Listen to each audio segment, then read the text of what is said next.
and women don't want to be safe. We are asking for our rights as equal citizens. This discourse will have to be led by women, and it lies at the core of patriarchy. So this is only image management because the video went viral. This is not constitutional administration. This is not even basic administration anymore. It is quite interesting that the Prime Minister and the Chief Minister both choose the same time to break the silence. And the only common thread running between that was that viral video. And therefore, as I said, I think it is about image management.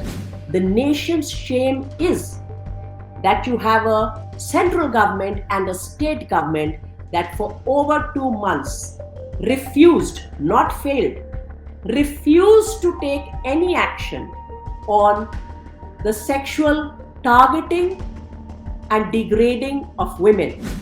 The mob can be leashed and reined in only by the state. The question before us is the state interested in reining in the mob? It's been 2 days since a video emerged of 2 Kuki women being paraded naked and being sexually assaulted by a mob in Manipur. There's been widespread outrage with reactions pouring in from the CGI to Prime Minister Narendra Modi. 4 people have been arrested so far. Joining me today to discuss this very horrific crime is senior advocate Vrinda Grover. Thank you so much for speaking with us. Let me begin by asking you, this crime took place on May 4th. A 0 FIR was registered on May 18th. Then a month later, the case was transferred to the relevant police station. We've all got to know about this crime on July 19th. And then a day later, these arrests have been made. So clearly the system has already failed these survivors. So who is to blame here? So the delay that has taken place in registering the FIR and making the arrests is extremely significant in a case of this nature, because this time period is critical for a host of reasons, both for the trial and the case and to convict somebody, because regardless of what politicians may today be mouthing, because there is anger and rage and people are asking questions, the court of law will have to decide the case on the basis of evidence. And so this delay has to be understood in multiple terms. First of all, when women have lodged the complaint, immediately they have informed, may not be directly, because we have to understand this is a situation where the entire family community is being targeted.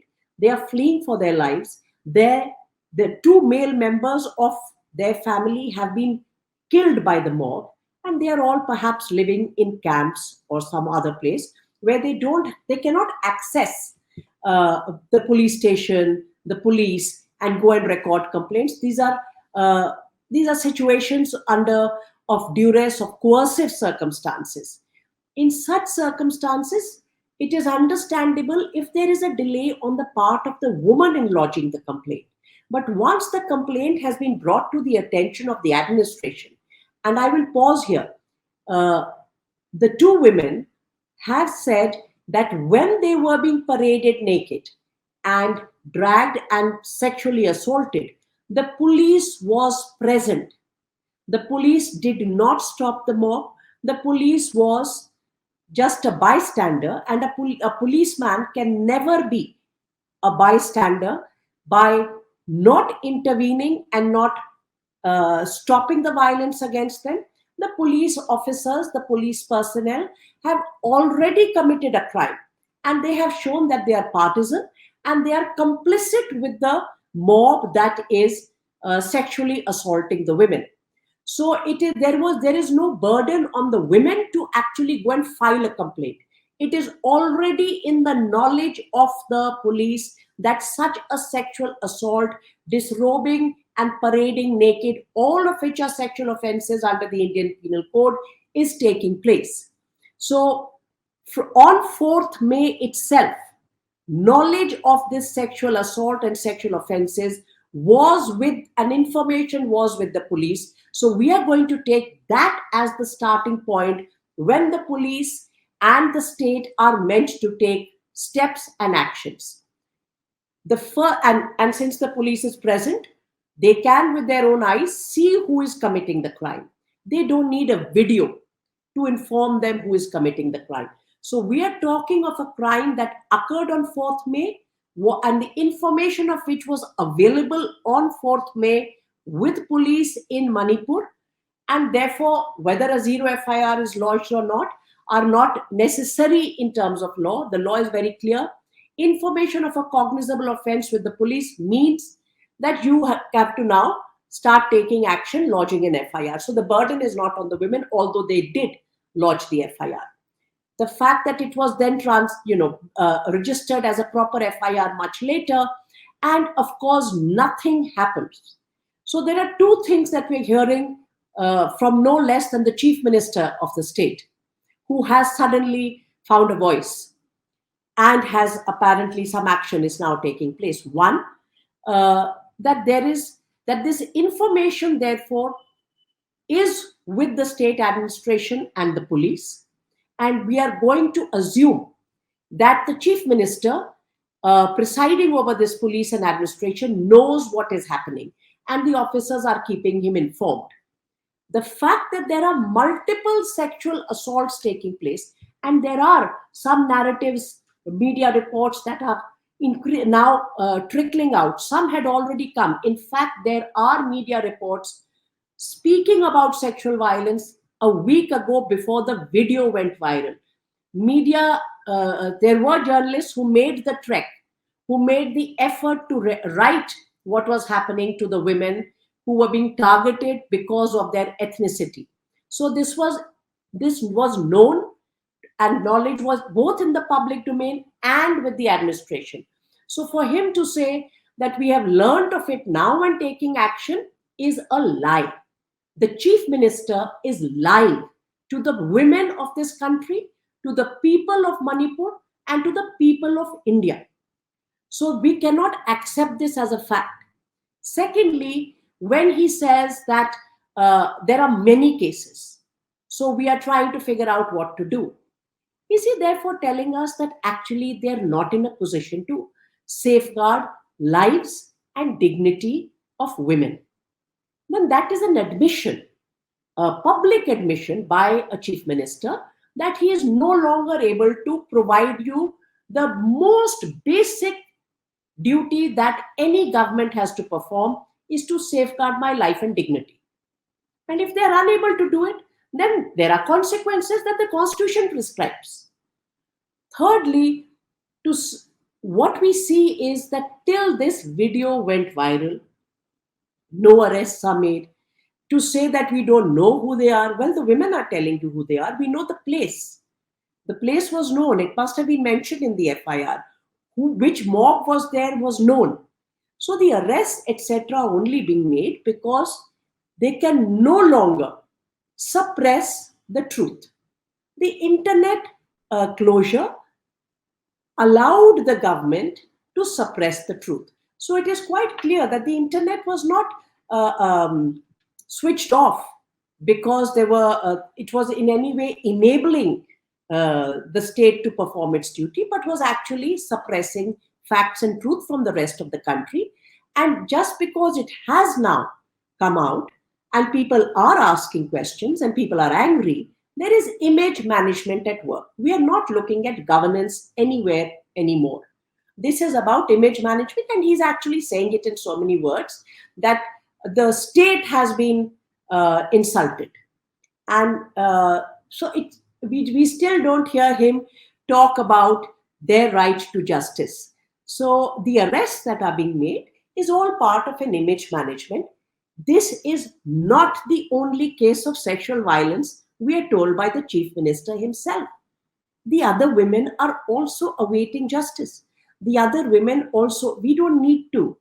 I hope as a country we don't need to see such debased, degraded levels of monstrosity to be able to evoke any human reaction in us. And definitely the government is not going to act only when something like this becomes public. So, what is happening in all the other cases? Have arrests been made? Were statements all right? You did not make arrests. On 18th May, there is an FIR. Did you record their statements under 164? Did you ensure that they got some support so that they are able to speak further? What are the other steps? I would imagine the Chief Minister is under today a public obligation to inform us. We as citizens have a right to know what is he doing. We don't need the details of the investigation. That is not what I'm asking. Investigation must be done in a proper way. Did you take other steps that are required to ensure that women who have suffered this kind of, and there is trauma that will visit them of having lost family members and having been dealt with like this? What have you done? What are the steps taken? Are they still languishing in a camp? Have you provided anything else for their well being? Will they be in a position to give evidence? What have you done? To tell us that we respect women as mothers is part of the problem that this country finds itself in today. So, this is only image management because the video went viral. This is not constitutional administration. This is not even basic administration anymore. So you're saying that the police, the first in line to blame, and of course the chief minister, you said, is lying. The fact that he didn't know about this crime, given that it's been so many days and there was an FIR registered. Which brings me to the chief minister again has said, like you mentioned, that there were other crimes as well that have taken place, crimes of sexual violence, and he said this is why the internet has been banned. What do you make of this statement? Well, I think what we are seeing is the targeting of women's bodies. Again, not something that we are witnessing in this country for the first time. We do know that when there is communal clashes, when there are caste atrocities, when there are sectarian violence, when there are ethnic clashes, women's bodies are targeted. They are targeted because women are seen as repositories of honor of the community. And in that sense, women's bodies are targeted to, and sexual assault is perpetrated both to humiliate them and also to degrade and humiliate the entire community. So there are multiple cases, as the chief minister has informed us. What has been done in those cases, we don't know. We have no information. The media reports that are coming out are of women saying we are either informing the police or we have written complaints, but there is no response whatsoever. What this incident and the video also shows us is that the police is actually not acting in any impartial manner. The police is partisan because the police did not interfere. The police did not stop the crime. The police did not rescue the women. The police did, let us for a moment say, they are outnumbered. So what did you do thereafter? Did you call for backup? Did you go to the police station and say this has happened? All this shows that you do not have a system where the police is acting in an impartial manner as a professional force. The police seems to have a bias inherent in them, which is going to impact the investigations of the case. How do we understand the banning of the internet? We saw the longest ban ever of the internet from August 2019 onwards in Kashmir. In fact, we challenged that internet ban, and I had gone to the Supreme Court challenging that internet ban, and the Supreme Court gave us a verdict where the court said this is an essential element of freedom of speech. There are frequent internet bans. When the internet ban is done for a short period of time because perhaps somebody is spreading fake news, let's say. And let us not forget that in this particular instance, there were fake videos that were circulated as showing one community having sexually assaulted women of the other community, and that is supposed to have led to these kind of sexual assaults. The internet can also then be a medium through which the government issues, the police and the state administration issues clarifications, issues instructions, gives out clear, the chief minister as the head of the state can at this moment of crisis use the internet to tell people that what lines cannot be crossed, what behavior will not be condoned by the state. Here, what we are seeing is that the internet ban has actually worked to to not let anyone know about the most heinous of crimes that have been committed, as well as, even more importantly, conceal from all of us in this country the complete, and I would not even call it just the mere abdication of duty by the state and its entire machinery, but actually the complicity of silence and of inaction and omission by the state machinery. The state machinery has very insidiously used the internet ban to actually conceal from all of us in this country how they are omission complicit in enabling the crimes to continue and taking no responsibility, no accountability, no steps, both to safeguard the targeted community, including women, as well as to ask for, take effective investigation. This actually instance makes it very clear that in this country, it is the people of this country who must have full access to what the administration is doing, so that we can ask questions when the administration is complicit in the crimes. And the inaction is a part of complicity. Under international criminal law, we have what we call the doctrine of command responsibility. What that doctrine in criminal law says is that if something is happening under your authority and you do not take action, the inaction is not is not something that will be condoned or that will be overlooked. The omission is part of the crime that you commit. And this instance proves that the people of India are the only ones who are asking the questions and who will ensure that the lives and dignity of marginalized, vulnerable groups and persons, women and others, is safe and secure. And therefore, at all times, we must have access to that information to hold the administration responsible. My next question, we spoke about the state government. Prime Minister Narendra Modi broke his silence on the violence in Manipur yesterday on July 20th. And this was after 70 days of the violence breaking out. Do you believe that the union government was unaware of the crimes that were taking place in Manipur? That would be okay. So, how governments work is that, particularly in a moment when one state is engulfed with conflict, there is a crisis, there are clashes taking place, people are dying, people are being killed. The central government, particularly the Home Ministry and others, will be in constant communication with the senior administration and the chief minister's office to know what is happening. This is also a sensitive area of the country. These are border states. At all time, there is free flow of information. And therefore, it would be ridiculous to even imagine or suggest that the central government was somehow unaware.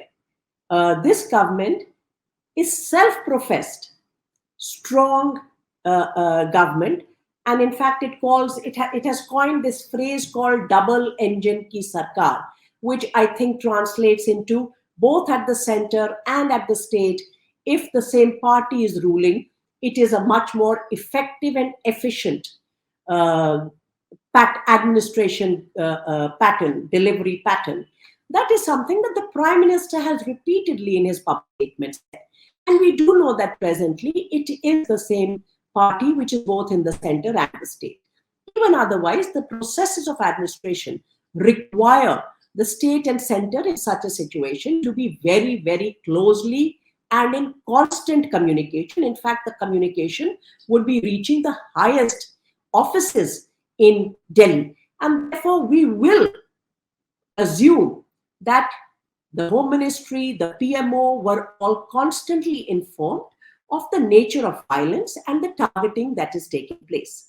It is quite interesting that the Prime Minister and the Chief Minister both choose the same time to break the silence. And the only common thread running between that was that viral video. And therefore, as I said, I think it is about image management, which we know is important for the government, because these things will then be remarked upon everywhere.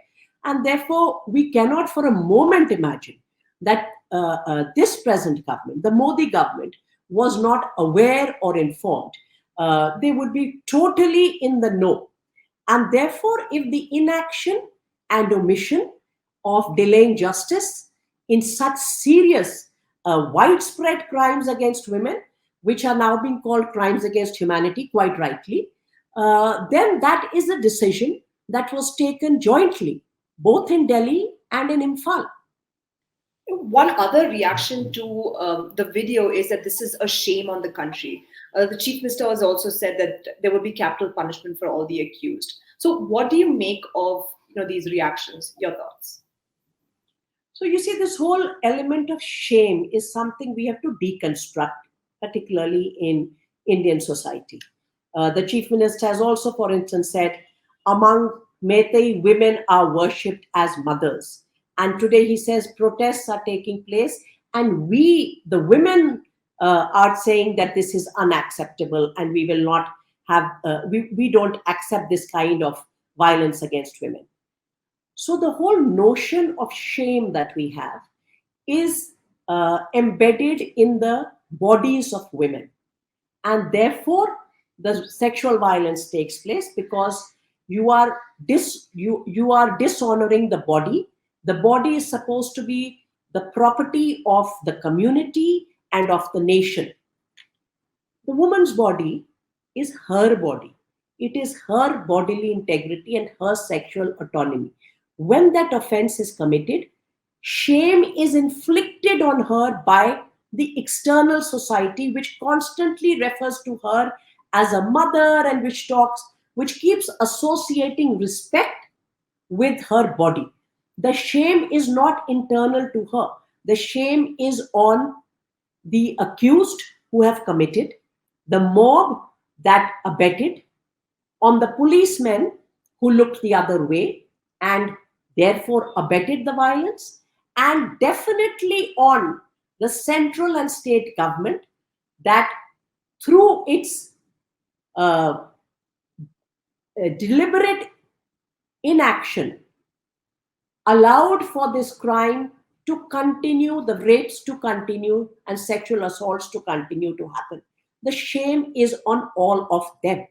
There is no shame on the nation. The nation's shame is that you have a central government and a state government that for over 2 months refused, not failed, refused to take any action on the sexual targeting and degrading of women, refused to take any action on the killing of people on grounds of their ethnicity. The shame is on the administration in the center and the state, and the shame is on the police. And the shame is on the people who are willing to target women's bodies like this. When we are going to keep attaching shame to the woman's body and respect, shame and respect are the two words that we are going to keep saying. And it was said by the Prime Minister and the Chief Minister. The women, we have seen this happens in many instances. It's not peculiar to Manipur.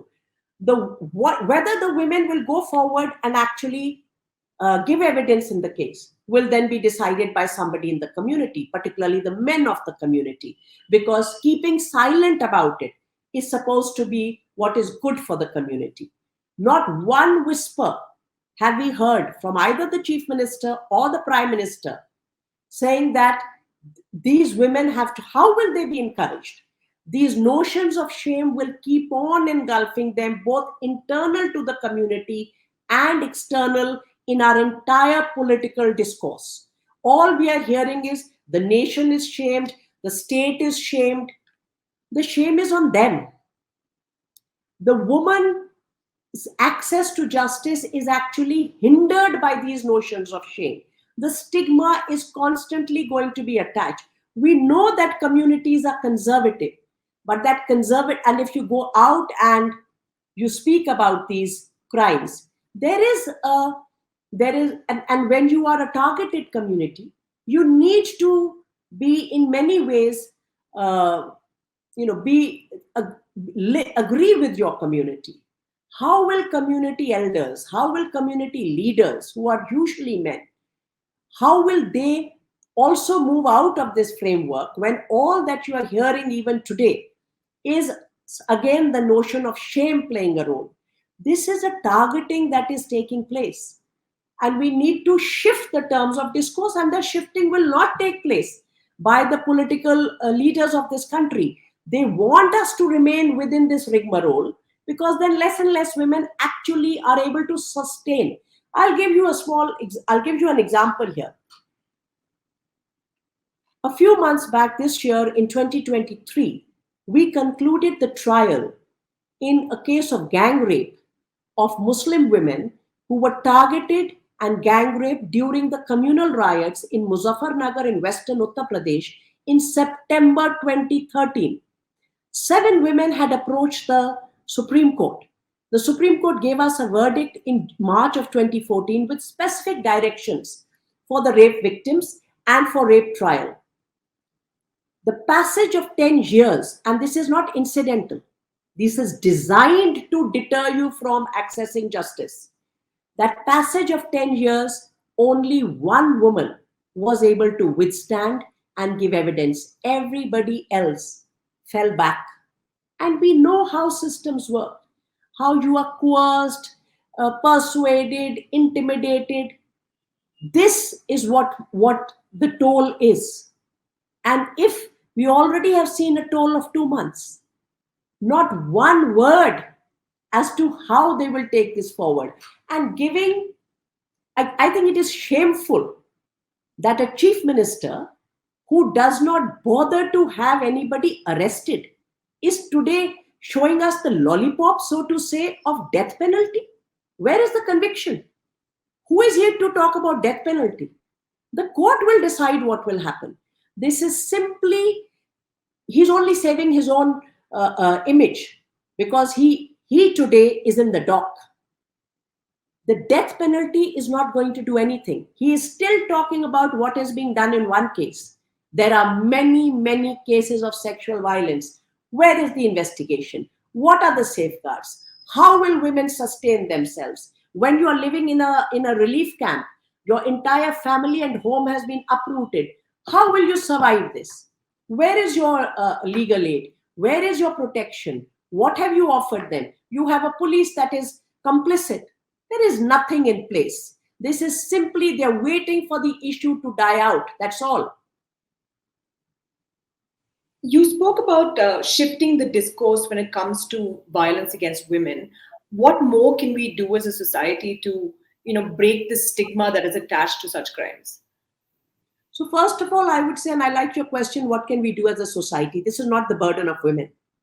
And unfortunately, increasingly, we are seeing that in communal or sectarian clashes, women are also complicit in the targeting of other women and of killing of men. And the rupture and the fracture along lines of origin, whether of community, religion, caste, etc., has become even more severe in the last many years.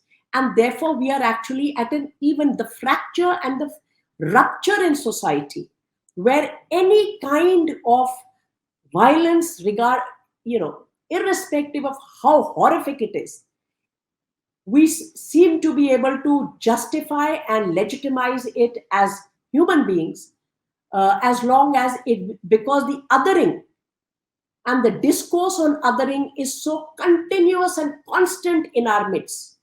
And it can be othering on grounds of religion, The othering on the ground of caste is embedded in our midst.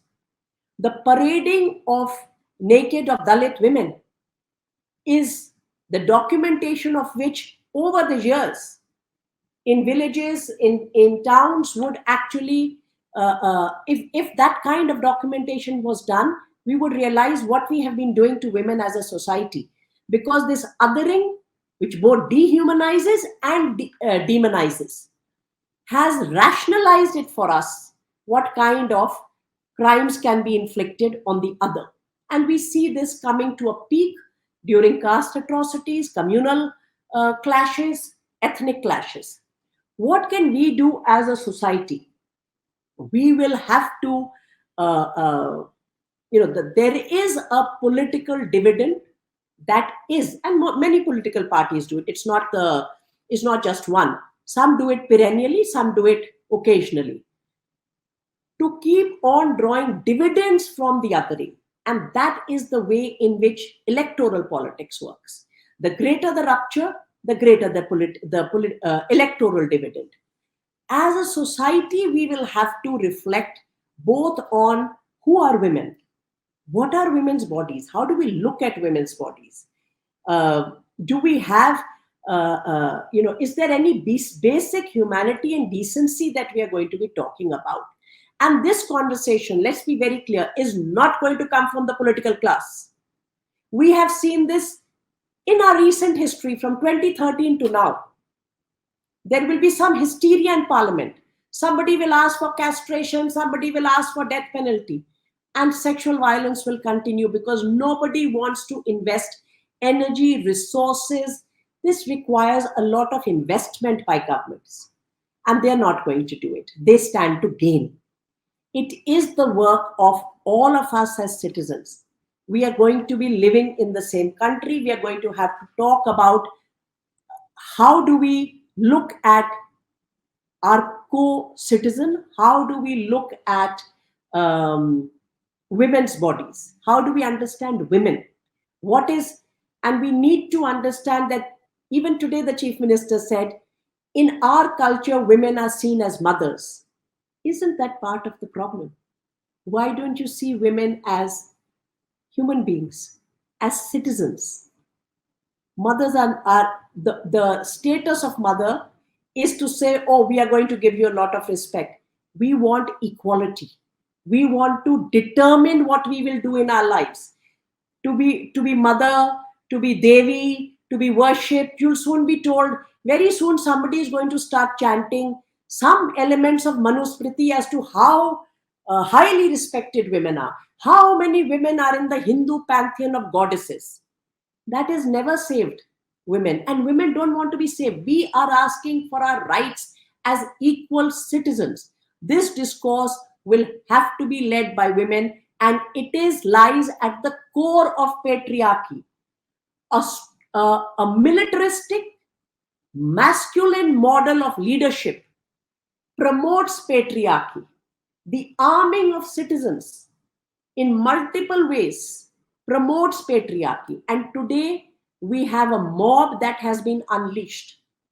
The mob can be leashed and reined in only by the state. The question before us is the state interested in reining in the mob? Or does the mob serve the interests of those in power? My last question is, the Supreme Court has taken suo motu cognizance of the violence in Manipur. The Chief Justice of India, Chandrachud, did speak about it yesterday, saying he was deeply disturbed by the video that emerged.